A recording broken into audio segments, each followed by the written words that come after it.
The Arab Spring started as a somewhat of a more simple idea, and it's becoming increasingly complicated and diffuse for us to put our hands around. There's no question that it is probably one of the most significant historical developments of our time, even though it is not very clear, it's not as crisp and black and white as the fall of the Berlin Wall or the transformations that we saw in Asia after the fall of the Marcos government in the Philippines. But it is a significant development. It is the first time that there has been a seismic shift of this kind in that region. Whatever way we tally it, there are 3 dictators that are gone. There is a lot of evidence that more may follow soon. And then there has been a major transformation in the region, not in the direction that we thought, namely going from dictatorship in a very direct, unilinear way to democracy, but rather we're seeing a final crowning, if you would, of Islamic fundamentalism, which first came on the scene in 1979 in the form of the Iranian Revolution. We are still trying to grapple with what happened. As is true of many other historical developments, most observers of the region, in academia, on the ground, in government, tend to miss it. And there are many reasons why that is the case. You could look at these events as sort of black swan events that suddenly happen. It's difficult to predict them. We always may have thought that this day would come, but not at that particular point in time. Many social scientists and many observers had the explanation early on that it is very obvious there was authoritarian fatigue in the region. You had dictatorships that had outlived their popularity and legitimacy and were pushing it really by trying to create dynasties of putting their sons and family members on the throne. And ultimately, what we saw really was that the writ of history that we've seen in many other places eventually arrived in the Middle East. This other argument that have been put forward is more economic, and that is that the region has bad economics. There's no question that in country after country, the economy was dominated by big public sectors, dominated by the state. Some places there is enough oil money to be able to get around this inefficiency, but places where there wasn't oil, this meant that increasingly you had lower rates of growth and you had very little engagement in the global economy. In fact, one of the distinctive things about the Middle East was not that it had so much Islam in it, that obviously there was so much religion in it, but one of the distinctive things about it was that it was the only really large area of the world that sat outside of globalization. The globalization revolution didn't arrive. If you went back to the period of 1990s to the middle 2000s, the combined non-oil exports of the Arab world equaled that of Finland. And that's how little trade existed. And selling oil and buying airplanes and tanks is not globalization. It's trade, but it's not globalization.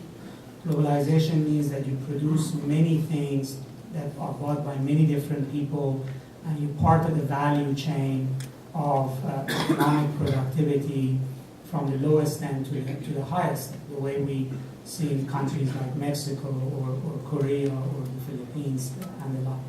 And much of the Arab world was not part of this picture. And I think there's always a very simple test. If you went to Kmart and you don't find something made in the country, it's not part of globalization. And there are very few things you find at Kmart that is made in the Arab world. And that meant that the Arab world was not growing at a sufficient rate, which means that the income levels of the population, the GDP levels, the standards of living were increasingly declining. Now, to that you have to add something else, which is now sort of the bane of the region, and that is a youth bulge.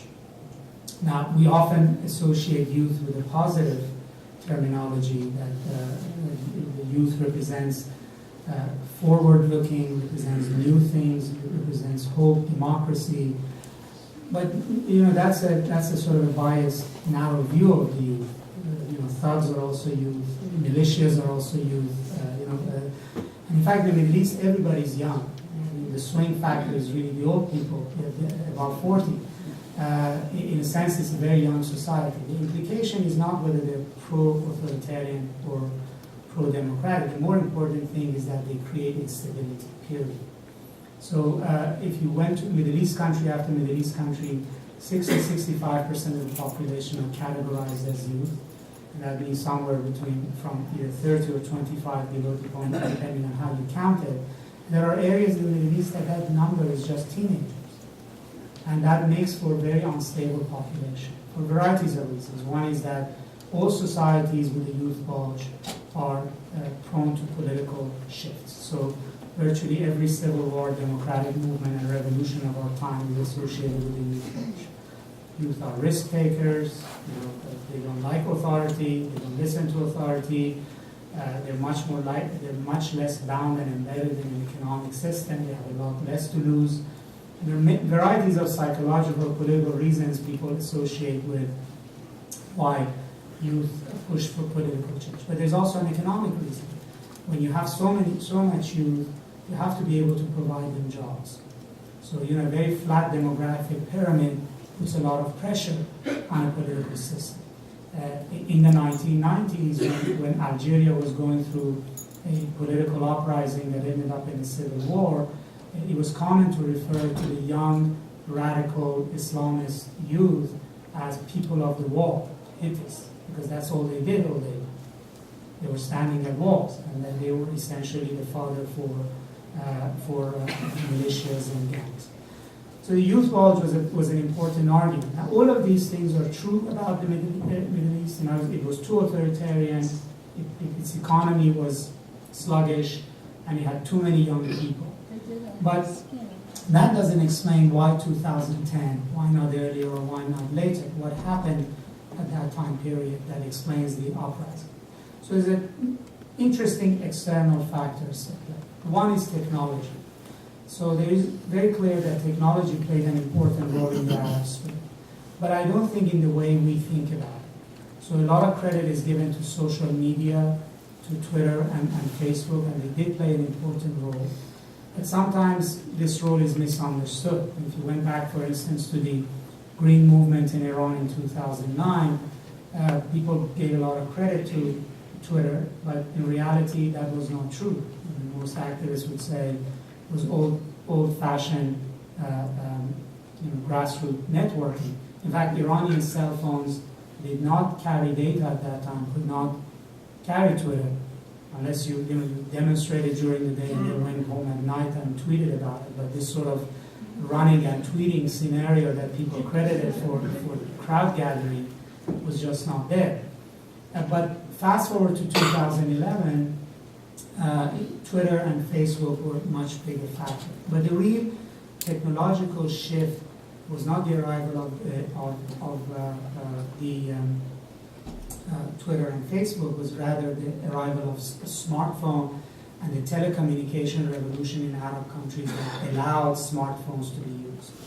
So from loading of videos to Twitter to Facebook required a different kind of a phone and a different kind of a telecommunication network. So arrival of 3G, 4G, etc. in the region proved to be critical.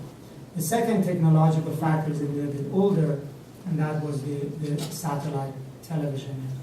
Al Jazeera was far more important than Twitter. So they played different roles. Social networking allowed for organization within countries. Al Jazeera made for the fire jumping over firewalls from country to country. So the demonstration effect and then the engagement in the Western world was initially facilitated by Al Jazeera. The organization itself used the social media networks. The second external factor is an interesting one, which is likely to continue to play a role in this region and other one. And that was the issue of food security that brings in the larger question of water and climate and environment. Now, in the year before the uprising in Egypt, the price of wheat doubled because of global shortages and also changes in the patterns of production. And in a country like Egypt, where 48% of the population lived under $2, it is extremely price sensitive. That was politically destabilizing. People initially came out in the streets in the year before the major Tahrir Square uprising, which was inspired by Tunisia, largely for protests against food prices. There were over 1,000 labor demonstrations in Egypt in the year leading up to the Tahrir Square uprising. This is interesting because it's where different discussions in global politics come together. Discussion, which is an older one about the Middle East security, political change, and the newer one, which is about the impact of climate on our world. And Arab Spring is one place where these very different sets of issues came together. And the region continues to deal with these issues. I mean, drought is a big problem. Again, if you looked at Syria, in the decade before Arab Spring, Syria went through the most severe droughts in its history, some say since biblical times, which disrupted rural urban economies in significant ways. And so there was the trigger of food prices and technology better explain why the break came at the juncture that we did. One other factor that is also critical for us to think about, and as we think about where Arab Spring goes and what we can do about it, is that it's true that bad economics was a critical factor, and that's the one that we intuitively, gravitate towards. And there's always a sort of a Les Miserables theory of political change. That the poor rise up because of injustice, and political upheavals and revolutions are very simply always a variation of the French Revolution in some ways. But it's interesting to look that not all the news all the time was bad in the Middle East economy. Even though overall this region was static and losing ground economically, there were pockets of good news. So there are cases like Dubai and Turkey and reforms here and there in Morocco. One of the most interesting cases of actually economic success was Tunisia, where actually Arab Spring started. So Tunisia was very un-Arab when it came to economic matters. For much of the 1990s and most of the 2000s, it was growing at a rate of 7 to 9%. When I was writing a book on middle class in the Middle East, people would say, there's always Tunisia. Tunisia is the Middle East as China. Authoritarian and growing at tiger rates, East Asian rates. And yes, corruption, but we overplay corruption at some level. China's corrupt too. And India's corrupt too. But that somehow does not preclude them from being members of the BRIC emerging market countries. And so Tunisia was corrupt, but it was authoritarian, but it was growing very rapidly. And it was very un-Arab because also it was highly integrated into globalization. The Tunisians actually built things other people buy. Airbus industry built part of its fuselages in Tunisia. Tunisia was very well integrated into the tourism business. Tunisians manufactured textiles, varieties of things that are sold in Europe. Its middle class, by most accounts, was more than 50% of the population. Literacy rate in Tunisia is 80% plus, which is very un-Arab again. When people say, when the Arab Spring happened, 20% of Tunisians were on Facebook, which is a much higher percentage of the population than in the United States. That doesn't say something about Facebook. I don't think Facebook was even aware of that fact before. It says something about Tunisia, because people are on Facebook in Tunisia, have internet access, are educated, are connected to the global culture and information systems. And therefore it says something about the social strata in Tunisia. Now, ironically, this started in Tunisia. And in some ways, it started in Tunisia because Tunisia was part of the global economy. Because when Europe took a downturn in 2008, Tunisia basically imported the economic maladies. So if you're disconnected from the global economy, there's positive sides to it too. Is that you don't have problems. I remember people said that when the global financial crisis started, a lot of money in the Middle East went to Lebanon because Lebanon did not have any prime mortgage vulnerabilities. It was not part of the global financial network. Whereas Tunisia was the opposite. So it, in some ways, it imported the economic crisis. And yes, there was a fruit seller who set himself on fire out of frustration. But that would have been a tree falling in the forest, was it not for the well-to-do, rich, educated, savvy, upwardly mobile Tunisian youth. It is they who captured the pictures, disseminated it, built a movement. It was not a revolution of the poor. It was a revolution of the middle class. And good democratic revolutions are always middle class. If the lower class gets in, you end up in a dictatorship. It's always the case. And it was the right kind of a revolution in that sense. It was much more like what happened in Eastern Europe, in Latin America, and in East Asia. And even if you went to the next door country, in Egypt, most of Mubarak's period, the picture was what I described, lethargic, public sector dominated economies, except the last 5-6 years where he began to reform. And yes, there was cronyism, but there was also cronyism in Indonesia under Suharto. All the businesses went to his sons-in-laws and generals. And in Tunisia, it went to in Egypt, it went to the cronies of Mubarak's son. But in the last part of Mubarak's rule, Egypt's economy was growing again at about 7 to 9%. And it did produce a new middle class in Egypt, which had ties to the global economy. It's not a coincidence that the face of the Tahrir Square movement was a young executive at Google. There was a reason why Onim was at the forefront. And essentially, it's the middle class that really started this. It was the change that started in the Arab world to catch up. That given the confluence of economic downturn, etc., created the problem. It's an important thing to keep in mind. There is the middle class and the private sector that will matter ultimately to the future. Now, having said that, it's very difficult to be optimistic or hopeful about the Arab Spring right now. Although there are gains that are still important. The Arab world did not have a public before, did not have a public sphere before. There has been a ground shift in public attitude towards authority. So, Arabs believe now in the right to vote, in accountability, in social justice, in and the right to protest, maybe too much of it at times. But in reality, these are all new things for the Arab. And that sense of empowerment that came from being able to bring down these dictators, particularly in Tunisia and in Egypt, were very important. There's a problem with it, and that is that it's directionless.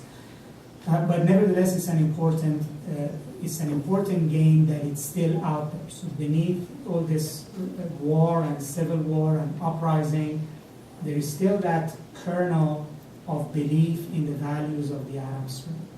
And I think that's something to think in going forward. But more than not, now we are facing challenges. And that obviously reflects on our foreign policy. One is the Arab Spring, as I said, did empower the people, but it's a very unique revolution or democratic movement that is leaderless. So there's no Václav Havel here, there's no Nelson Mandela, there's no Khomeini, there's no Nasser. It is truly an amorphous grassroots uprising, and it hasn't produced a leader. In fact, if you looked at cases like Egypt, somebody like President Morsi is desperately trying to become a leader, but he can't because he wasn't the leader of the revolution. He's become president of Egypt because he won very narrowly in a process that legitimizes the leader. So his leadership doesn't come from the charisma of the movement or from having brought down Mubarak, and therefore he has a very tough time imposing his will on the political process in Egypt. That's bad because there is nobody to give this direction. There's nobody for the West to engage. There's nobody to, in the right way or the wrong way, to define what the next step is. The good part is that it's very difficult to crush it. So Morsi has a very difficult time, having his way. Or in Syria, the reason that Assad could not crush the rebellion is that you can't crush a movement that has 100 different constituent parts and many more permutations by village, by town. It's kind of a whack-a-mole. You go here and there's something somewhere else, and you go there, and also there's nobody really to negotiate with. And that's a problem. In other words, the amorphous, leaderless part was very good in confounding dictatorships and bringing them down. It's very bad at the next stage of how do you build something new. The other very clear problem is that the guys that everybody hoped would win are not winning. We should have seen this. It happened in Russia with Kerensky. It happened in Iran with the liberation movement and Bazargan, for those of you who remember or have read about it. Liberals are not organized. They appeal to us better. We see them, particularly in the Arab world. They didn't have political parties. They're not organized. And more importantly, they really don't have a relationship with the population. So they are very effective at a moment in time, particularly in capturing world news and bringing pressure on the government and changing the calculus in a way that dictatorship would be vulnerable. But when it comes to game of voting, the game of numbers, they have no following. So take a country like Egypt. The Muslim Brotherhood has been in every neighborhood providing preschool services, clinic services, cleaning sewers, financial services, giving microloans. It's been on their side. It's been working in neighborhoods. In a poor neighborhood of Cairo, they know them. It's not just culturally or religiously. They know them, they trust them. They have been the de facto neighborhood government for a very long time. They have been the de facto regional government in many places. The liberals have no relationship with the masses. And in fact, it would have been better for the liberals if Mubarak had not gone so fast, if they had had time to organize. It's the same if the Shah had not gone so fast, if they had time to build a party, to create a different dynamic.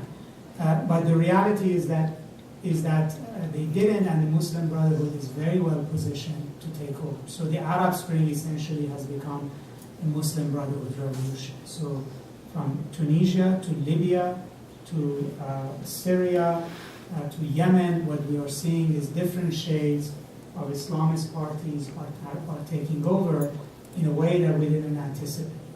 And then there are components in this we don't understand at all, which is the so-called Salafis, the very puritanical side. Another thing that we don't understand at all is that Al-Qaeda has now become a political movement. We sort of touted very early on how great was the Arab Spring. It was a defeat for Al-Qaeda. I remember talking to some journalists on the ground in Libya who said, not so fast. Most of these guys are Al-Qaeda, and they're no longer calling themselves Al-Qaeda. And they are much more sophisticated, and they are much more of a sort of a Sinn Féin approach than an IRA provisional approach. And then we encountered this in Syria, where the largest Al-Qaeda group is no longer called AQS, as we're familiar, but it's called the Victory Front, Jabhat al-Nusra. And it took a long time for us to recognize that and designate them as a terrorist organization. But this is a big challenge because, we are sort of we went from having a debate in Washington whether we should ever talk to the Muslim Brotherhood, and the answer early on was no, to literally every American official going to the Middle East making a stop at the Muslim Brotherhood headquarters, including at that point in time Senator Kerry, who's now the Secretary of State. So, and then it's all really a game of hope. We hope that they will be pragmatic. We hope that they will look like Turkey, but we really, in reality, we have no strategy of how to manage this beast or how to ride this tiger. And I think that's a big hole in our Middle East policy. The third big issue is what we're seeing in Syria. So, the Middle East has some unfinished business. Boundary lines were drawn by colonial powers, and the division of power has remained in many cases the same as it was when the colonial powers left. So the colonial powers left, leaving power in the hands of the Sunnis in Iraq, in the hands of the Sunnis in Bahrain, in the hands of Alawites in Syria, and in the hands of the Christians / the Junior Partnership of Sunnis in Lebanon. Now, Lebanon's last census was in 1932. Actually, census is a very sensitive issue because nobody has interest in the census in the Middle East. But demography has changed in the time period. Those who are disenfranchised have become a lot larger, and those who are ruling are now sitting on top of a much more of a precarious pyramid. And now we saw this happen in Iraq. In other words, we thought Iraq was about democracy. As soon as we get in there, you give them the opportunity. The Iraqis are going to be debating civil rights, individual rights, rights of society, parliamentary rights. And we found out that actually they had other things they had to settle first, which is this country Shia or is it Sunni? And that people had secondary identities associated with the Iraqi that was important in their daily life because it decided access to power and money. I always remember talking to some Shia Iraqi businessmen who told me, oh, you're all wrong. We used to be all equal before the Americans came. And there was no such thing as Shia-Sunni issue, and you're exaggerating. Okay, let's talk about something else. And then we continued the conversation, and they would say, well, when Saddam was there, I couldn't get a loan. The loans only went to Sunnis. And we couldn't do this because we weren't the right religion. So at the end of the conversation, so there was Shia-Sunni issue after all. And these issues were not resolved. In other words, who defines the identity of the country? Who gets the majority of the power? Who gets the shares of the spoils of the state? Who's the in and who's out? And these issues, we found out that once the dictatorship in the Middle East is not been suppressing individuals only, it's been suppressing a resolution of these issues. So there are many parts of the Middle East that they say they have a national identity, but they really don't have a national citizenship. And these two things are very different. We had that same thing. We had a definition of Americanness, but African Americans were American, but we didn't have the definition of a citizenship in which everybody had equal opportunity under the law until the Civil Rights Act and beyond that. So just to say that everybody's Iraqi or everybody's Syrian is a sort of a much higher level definition of identity, but these countries don't really have universal equitable citizenship. And so in Iraq, by removing the dictatorship, we opened this issue, and now Arab Spring is doing to the Arab world what the US military did to Iraq, essentially. So, and if you looked at the Arab world, when you go to the western part, countries like Tunisia and Egypt are generally homogeneous. So they're more your Germanys of the Middle East. And as you go to the east, they increasingly look like Yugoslavia. And therefore, you have many different claims to power, although they're not as secessionists in that sense. But, in countries like Iraq, we may get there at some point in time. The Kurds already want their own country, and one of the scenarios for Syria is that the Alawites will ultimately opt out, and in Lebanon, the Christians are again, talking about much more of a separate domain within Lebanon with their own access to the world, etc. So in some ways, the Arab Spring, by definition, has to settle this issue. And in Syria, it's becoming even bloodier than it became in Iraq, and there are big differences. In Iraq, there was a U.S. military to force a ceasefire at some point in time. So there's an option of a surge and to prevent them from fighting, then try to mediate the creation of a government to actually, literally the United States help mediate the political solution, which is, in this case, there is neither an outside military force to stop the fighting, nor is there any will, including in the United States, to help bring about a political settlement. even if one was easily achievable. So this is likely to continue. And again, in Lebanon next door, the issue, yes, as well as a terrorist organization, yes, there's these issues cross-border with Israel, yes, there is the Iranian hand, but at the end of the day, beneath it all, there is an unsettled numbers issue. So the Shiites are, by some accounts, 45% of the population. Even if we disagree with that, they believe they're a lot more than people think. But they only have 18% of the seats to the parliament, and none of the major offices of the state that go to minorities. Commander of the military presidency goes to Christians, and the prime ministership goes to the Sunnis. Now, Hezbollah has managed to muscle its way in to get more ministries than they would get under the constitution. So until that is settled, it's very difficult to settle the rest of the issues.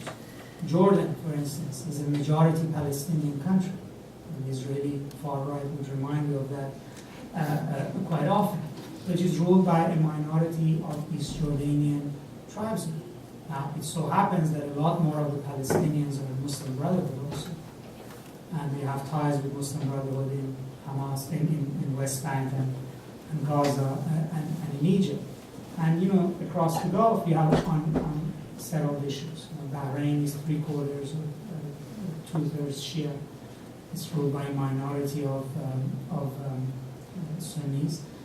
You look at Saudi Arabia, it's a majority Sunni country, but the minority, particularly minority Shia, which could be as much as 10% of the population, does not have rights equivalent to 10% of the population. So, these issues have been brought to the fore.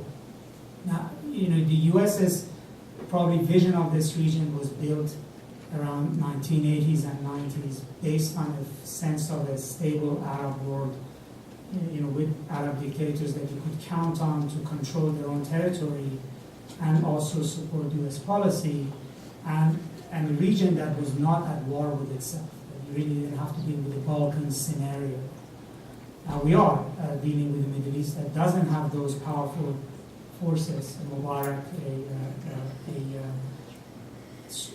strong Syrian ruler, etc., that would give you a sense of stability. But we're also dealing with a ethnic chaos. My own sense is that, as happened with Yugoslavia, where Ambassador Hill was engaged, that we can sort of wash our hands from it for a while, but at some point in time, it becomes very difficult to do. But as time goes by, it's going to be more and more difficult to wrap this up. And I think the debate right now is whether this is a humanitarian crisis or not. But I think we have a lot more at stake in Syria than we like to admit publicly.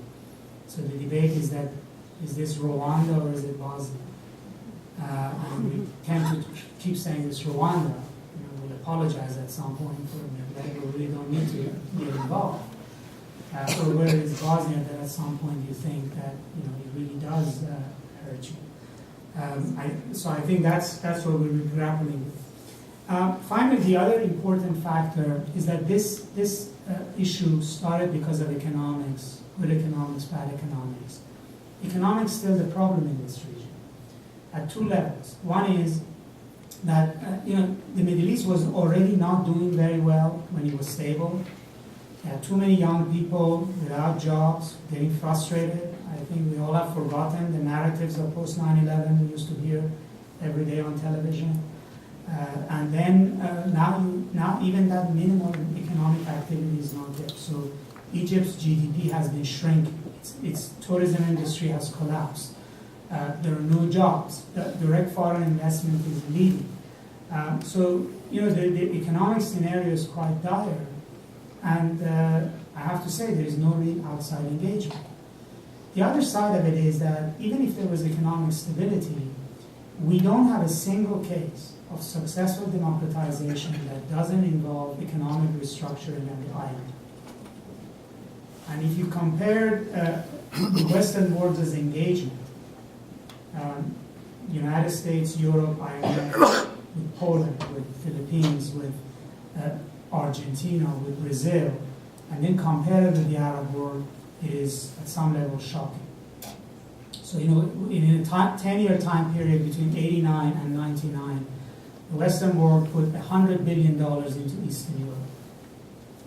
And that is 1989, $99. Our sum total of commitment to the Arab world really is zero. We haven't given anything other than military aid and minimal amount of development aid that was there before. When Mexico was going through a transformation, the U.S. Treasury, Goldman Sachs, and IMF in one swoop put in $40 billion into the Mexican economy.